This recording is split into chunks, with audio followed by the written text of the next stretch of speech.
Yo, what is up, Sexy Beast? Bald Lunar Eclipse here, and today we're going to be taking a look at the 357 Magnum and putting it up against the Remington New Model Army and seeing which is the better weapon to have. So let's go ahead and get the shit started. So the first thing I'm going to do is let you guys watch and listen to each of these weapons, just that way you guys can decide for yourself which one looks and sounds better. So here you go.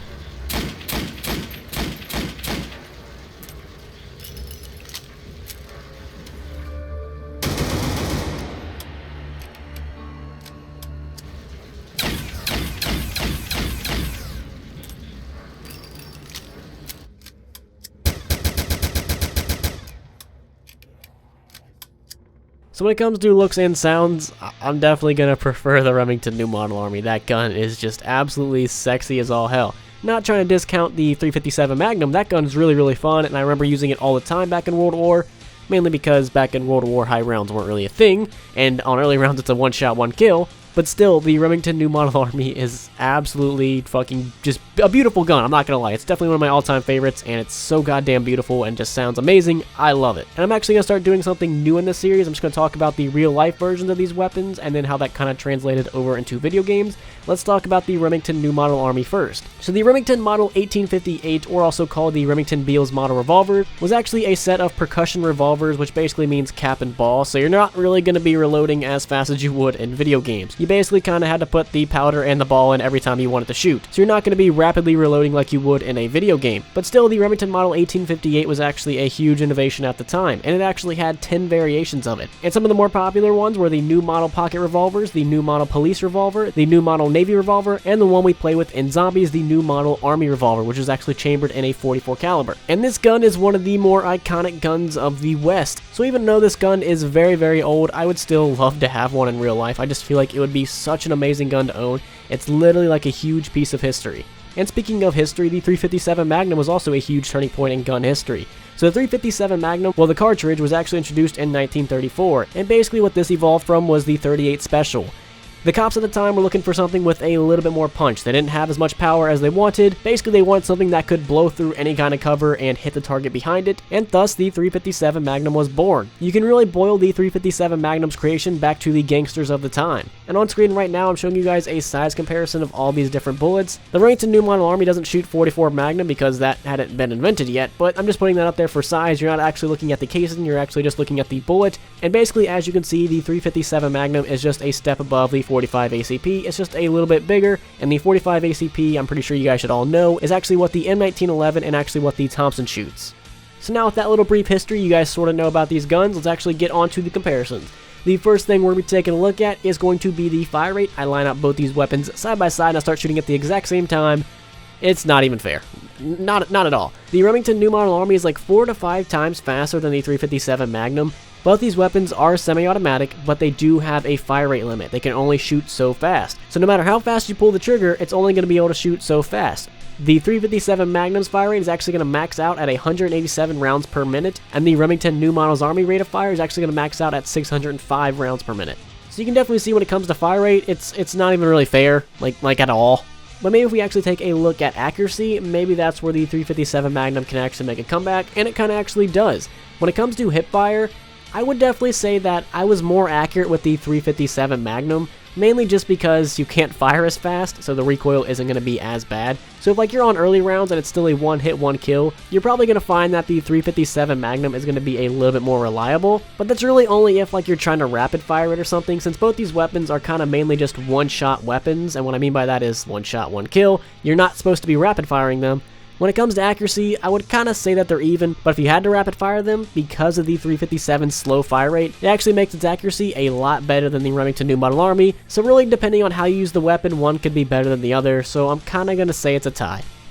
Alright, and next up, if we take a look at the reload speed, this actually kind of shocked me. I did not think the 357 Magnum was that fast, but it actually is. It's going to be a teeny tiny bit faster than the Remington New Model Army, and that just really kind of surprised me. It's not like insanely fast, it's not like you're comparing like an LMG to a pistol or anything like that, but if you go frame by frame, the 357 is actually going to be faster. Alright, so now let's upgrade both these weapons and see what all really has changed. So the 357 Magnum, or an upgrade to the 357 plus 1 Kill U, is actually going to carry 6 in the magazine and 80 in stock, and that does not actually change once you upgrade it. It's going to stay the exact same. So when you actually do upgrade this weapon, it does not get any more ammo.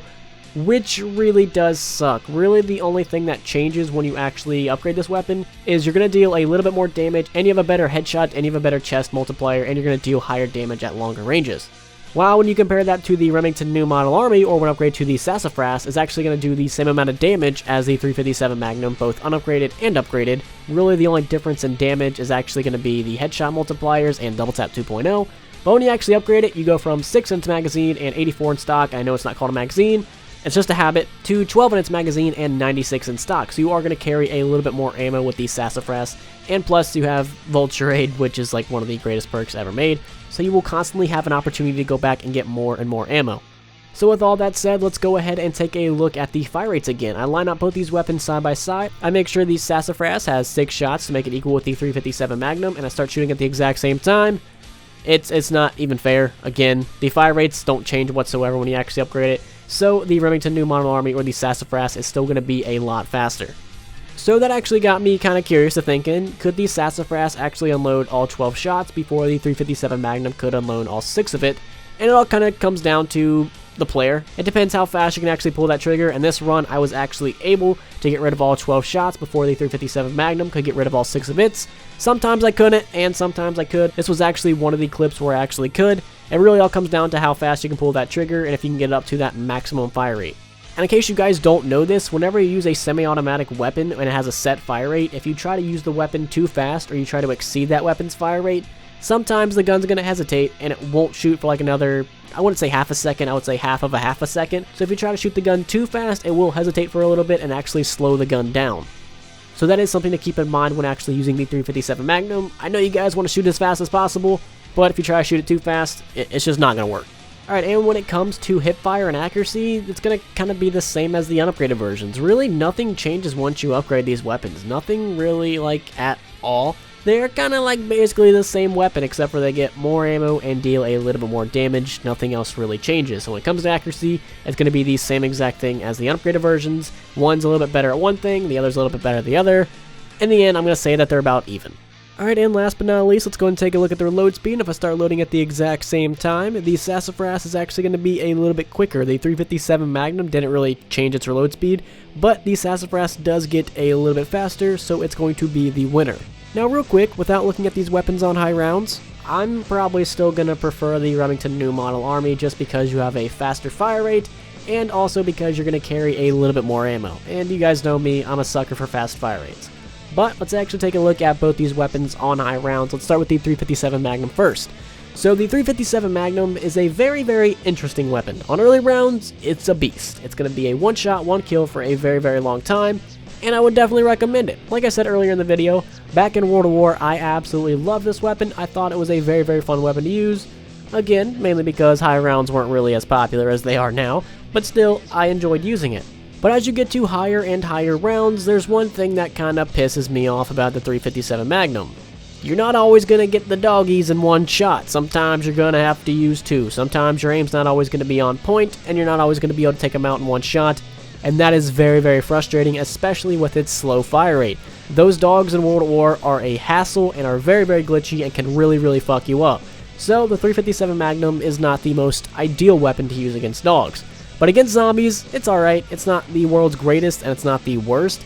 I would definitely say out of all the weapons in World at War, it's probably like in the middle. Maybe a little bit better than average. I really wouldn't recommend having it on high rounds, mainly just because it's going to take you a couple shots to actually get a kill. Once you actually get a couple kills, they start rolling, but you don't really carry that much ammo to where you're going to be taking out like an entire train of 24. And even if you do actually aim for headshots, you really don't have a fast enough fire rate to where you're definitely going to hit that zombie in the face again. He might get mixed up in the crowd behind him, or he might move off into a different direction, and since you're getting chased by 24 zombies, you're not always guaranteed to hit the same one over and over again, so that's why a slow fire rate can kind of be a little shitty.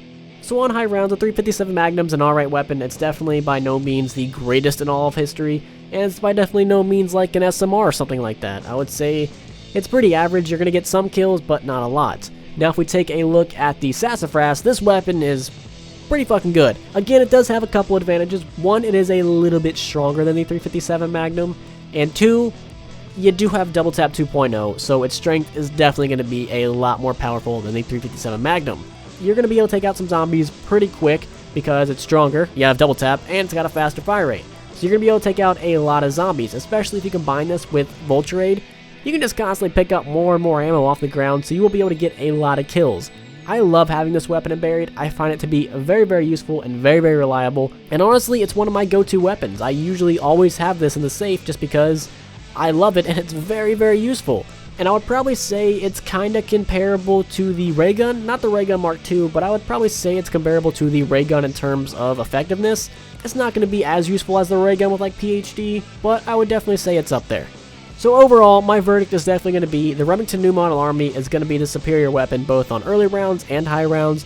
The 357 Magnum does make a pretty good case, but all in all, the Remington New Model Army is going to be the better weapon to have. So hopefully you guys enjoyed this video, and real quick I want to say shout out to my Patreon supporters. You guys are awesome as hell. I'm kind of feeling under the weather. I'm not sick. I refuse to admit that I'm sick. So you guys might not get updates as much, but I do have a cool gun video for you guys coming out very, very soon, so keep your guys' eyes out for that. And again, thank you guys so much for your support. It does mean a lot to me. And also go ahead and follow me on Twitter and Instagram because I told you to. And also if you want to get updates on cool gun videos and other stuff like that, that's the best place for it. And lastly, hopefully you guys have a fantastic day, and I will see you in the next video. Peace.